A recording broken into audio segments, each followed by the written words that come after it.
Fotosintesis. Perkenalkan, kami dari kelompok 4.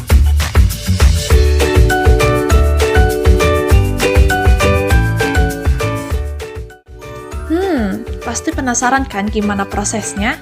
Tunggu apa lagi? Yuk simak penjelasannya. Tumbuhan tidak dapat makan seperti manusia. Mereka tidak memiliki sistem pencernaan, bahkan tidak memiliki mulut.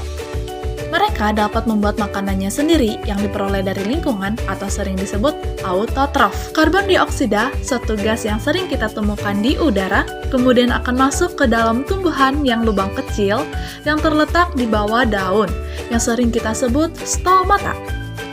Tumbuhan akan membuat makanan berupa gula dari air dan karbon dioksida yang telah diperolehnya dengan menggunakan mesin khusus yang hanya dimiliki oleh tumbuhan, yaitu klorofil. Klorofil dapat menangkap energi dari cahaya matahari dan menggunakannya untuk mengubah air dan karbon dioksida menjadi gula. Proses inilah yang kita sebut fotosintesis, yang diambil dari kata foto, yaitu cahaya, dan sintesis, yaitu pembentukan. Wah, seru bukan? Tapi tunggu dulu, ada yang lebih menarik nih dalam mekanisme reaksi fotosintesis. Apaan tuh? Penasaran kan? Yuk simak kembali penjelasannya. Dalam proses fotosintesis, selain menghasilkan gula atau glukosa, juga menghasilkan oksigen. Energi yang dibutuhkan dalam fotosintesis berasal dari energi matahari dalam bentuk cahaya. Cahaya matahari berbentuk gelombang yang tersusun dari partikel-partikel energi yang disebut foton. Foton dapat dikarakterisasikan oleh panjang gelombang yang berbeda, yang kemudian dikelompokkan dan dikenal dengan istilah spektrum elektromagnetik. Dalam fotosintesis, cahaya dalam spektrum magnetik hanya digunakan sebagian, yaitu cahaya dengan panjang gelombang tertentu, misalnya cahaya tampak. Hal ini terjadi karena klorofil pada tumbuhan terdapat warna pigmen khusus yang mampu menyerap panjang gelombang pada cahaya matahari. Tahu nggak sobat kimia, warna pada tumbuhan dihasilkan dari pantulan cahaya matahari. Tumbuhan berwarna hijau karena memantulkan cahaya hijau dan kuning, sedangkan cahaya merah dan biru diserap oleh tumbuhan. Warna cahaya yang diserap inilah energi yang digunakan dalam proses fotosintesis.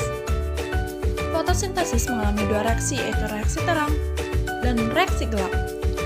Fotosintesis yang terjadi di kloroplas terdapat struktur cakram bertumpuk yang dinamakan membran tilakoid. Membran ini dikelilingi ruangan yang berisikan cairan yang disebut stroma, yang tempat terjadinya reaksi gelap atau Selous Calvin, dan reaksi terang terjadi di dalam membran tilakoid. Reaksi terang, reaksi mengubah energi cahaya menjadi energi kimia. Terdapat dua fotosistem di membran tilakoid, yaitu fotosistem 1 dan fotosistem 2. Kedua bagian ini bekerja memproduksi energi kimia yang kemudian digunakan pada stroma untuk membentuk glukosa. Fotosistem tilakoid terdiri dari molekul pigmen dan klorofil. Molekul pigmen pada fotosistem berfungsi untuk menyerap foton cahaya. Foton yang diserap menyebabkan elektron-elektron berada pada tingkatan tinggi, kemudian berpindah ke pusat klorofil dan dipindahkan ke protein khusus yang ada di dalam tilakoid. Partikel energi cahaya menabrak fotosistem 1 dan fotosistem 2 secara bersamaan.